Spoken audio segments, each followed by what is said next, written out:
क्योंकि ये सारा कुछ पीपल्स पार्टी के साथ हो रहा है, हो चुका है माजी में नून लीग को पावर में लाने के लिए। नून लीग के जो बानी थे जनरल मोहम्मद ज़ियाउल हक साहब, उन्होंने 85 में ये पीपल्स पार्टी को इलेक्शन से बाहर रखने के लिए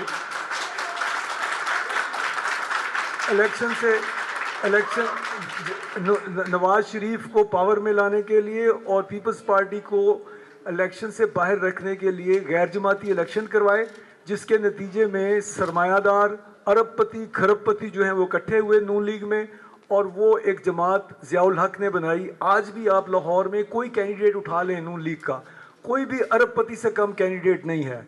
और उस वक़्त से लेके आज तक इन्होंने पैसे की सियासत इंट्रोड्यूस करवाई। इंडस्ट्रियलिस्ट इनके कैंडिडेट्स होते हैं, या फिर ये है कि कोई रिटायर्ड जज का बेटा या कोई रिटायर्ड जनरल का बेटा या कोई रिटायर्ड बहुत इन्फ्लुएंशियल फैमिलीज़ के लोग जो हैं वो इसमें पार्टिसिपेट करते हैं नून लीग के इलेक्शंस में। आम आदमी की कोई रिप्रेजेंटेशन नहीं है इस जमात में। और जो उसके बाद आपका नारा है वोट को इज्जत दो। आप मेरे ख्याल में अब नारा होना चाहिए इनका कि कंधे को इज्जत दो। जिन कंधों पर ये हर दफ़ा सवार होके आते हैं उन कंधों का इस्तेमाल अब बंद होना चाहिए। पाकिस्तान में डेमोक्रेसी को प्रिवेल करना चाहिए। बार बार मुल्क छोड़ के 10-10 साल के लिए बाहर जाना, वहाँ से जेल से निकल के और बाहर लंदन में बैठ के एक प्लान लेके आना, डील करके आना कि जी मुझे आप एयरपोर्ट से भी आपने मुझे अंगूठे लगवाने हैं और उसके बाद आपने मुझे वज़ीर-ए-आज़म हाउस में सीधा लेके जाना है।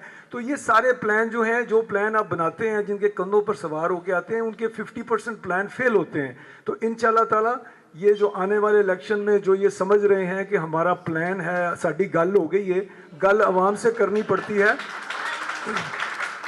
गल जो है वो आवाम से करनी पड़ती है और अवाम जो है उनको पता है कि किसकी गल किससे हुई है। हम अवाम के पास जाएंगे और इस मर्तबा जो कंधों पर सवार हैं उनको कंधों से खींच के पटकेंगे नहीं, आराम से नीचे रखेंगे ताकि उन्हें दर्द ना हो।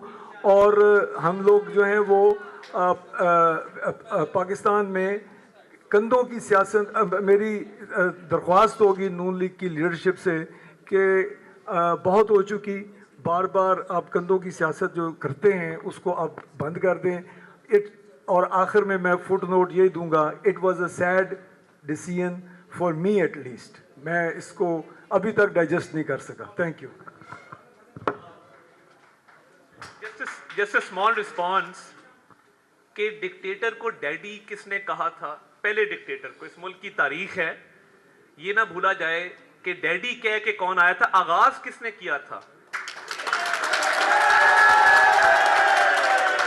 और डैडी कहने के बाद एक और सियासी जमात है जिसने कहा था कि आर्मी चीफ कौम का बाप होता है। हमने कभी ये बात नहीं। अच्छा Wali, thank you for joining us. ये जो अभी आपके आने से प्लीज खामोशी, आप लोगों को बिल्कुल टाइम मिलेगा और मैं ज्यादा टाइम दूंगी एक्चुअली ऑडियंस को, लेकिन मैं चाहती हूँ कि हमारे पैनलिस्ट एक बात करें। जी मुझे एक कमेंट करना है, वो ये है कि मुझे आपने कहा था कि आपने अपने साथ कोई वर्कर नहीं लाना। बिल्कुल सही। और अता तारड़ साहब एक फौज लेके आए हैं जिसमें के मेरा पीपल्स पार्टी का इस हॉल में एक वर्कर भी नहीं है। उसने गरीब परवर पॉलिसियां बनाई। बिस्प को डॉक्टर सनिया निश्तर ने 8,25,000 लोगों से पाक किया जो वजीफे ले रहे थे, जिनके घर में 2-2 टेलीफोन लाइंस थी, जिनके घरों में गाड़ियां रजिस्टर्ड थी, जो मुल्क से बाहर जाते थे और फिर वजीफे ले रहे थे। एहसास प्रोग्राम दिया, उसके जैली प्रोग्राम दिए, पाकिस्तान को कोविड की वो पॉलिसी दी, वो गरीब परवर पॉलिसी। सारा सिस्टम खिलाफ था कि जी आप लॉकडाउन जो है वो करें। Imran Khan was the one who took the stand कि नहीं जी, ये गरीब लोग, ये रेडी वाले, ये मजदूर, ये सफर करेंगे। उनके बनाई हुई पॉलिसी थी जो इंप्लीमेंट हुई स्मार्ट लॉकडाउन की, जिसके बारे में लैरी समर्स ने भी ये कहा, US farmer treasury secretary and former president of Harvard university. Trump administration ने ये इकदाम लिए होते तो अमेरिका $10 ट्रिलियन का फायदा हासिल कर सकता था। फिर यूनिवर्सल हेल्थ इंश्योरेंस दी, सिंगल नेशनल करिकुलम दिया ताकि आपकी क्रॉस क्लास कोऑपरेशन हो सके, जिस तरह एक सोशल डेमोक्रेसी में होती है, ये उस आदमी ने करके दिखाने की कोशिश की। इसके लिए जब वो पावर से आउट हुआ, लोग पावर से आउट होते हैं, लोग मिठाइयां बांटते हैं। आपने देखा वो पावर से आउट हुआ तो किस तरह से उसको सपोर्ट मिली और किस तरह से पूरा निजाम आपने देखा है कि इंस्टीट्यूशनली उसकी पार्टी को डेसिमेट करने, उसको इलेक्शन से बाहर रखने की एक स्टेप जो है मुकम्मल वो पूरी हो चुकी है। अब अगली स्टेप आएगी इलेक्शन डे के ऊपर, जो जिस तरह से रिगिंग होती है इलेक्शन रिजल्ट्स के हवाले से। और यस, उसके बाद जब इलेक्शन रिजल्ट्स आ जाएंगे, क्योंकि ये सब लोग इंडिपेंडेंट इलेक्ट हुए हैं, फिर उनकी आर्म ट्विस्टिंग होगी, उनको बाय आउट करने की कोशिशें होंगी। ये सारी चीजें आप देखेंगे। पाकिस्तान में तहरीके इंसाफ दफन नहीं हो रही होगी, पाकिस्तान में जमहूरियत की दफन जो है वो तदफीन आप वो देखेंगे। अच्छा, अब मैं फ्लोर ओपन करने लगी हूँ क्वेश्चंस के लिए, लेकिन प्लीज एक सेकंड रूल्स।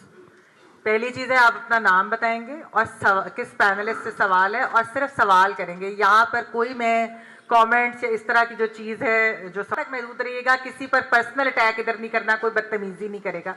अगर कोई ऐसी चीज़ होगी तो माइक ले लीजिएगा। Thank you. नाम बताएं और सवाल, और किस पैनलिस्ट से सवाल। अच्छा, सबसे पहले मेरा नाम तो तलहा जफ़र है और मेरा आपसे सवाल है जो पीपी से आए हैं। मुझे खुशी इस बात की है कि यही लोग थे जो कि इनके जो अपना chairman peoples party Nawaz Sharif साहब के या शहबाज शरीफ साहब के कैबिनेट में थे, और वही लोग अब कुछ ना कुछ सॉफ्ट कॉर्नर रखते हैं पीटीआई के लिए। सबसे पहले इस बात की खुशी है कि आहिस्ता आहिस्ता वो, जैसे हम सुन रहे था कि चोर जब चोरी कर लेते हैं उसके बाद देखते हैं कि अब किसने क्या चीज़ लेनी है, तो खुशी मुझे इस बात की है। सवाल आपसे है अपना अतात आरड़ साहब के, आपको नहीं लगता कि जब इलेक्शंस हो जाएंगे, क्योंकि पीटीआई के तमाम कैंडिडेट अब आज़ाद उम्मीदवार लड़ रहे हैं, उसके बाद इनके साथ वैसे किया जाएगा जैसे बाई इलेक्शंस में लोगों को रिवेंजफुल पॉलिटिक्स को देखते हुए इस तरह किया गया कि उनको दोबारा बाय आर्म फोर्सेज है जैसे ही उनको दोबारा से उनको ब्लैकमेल करना,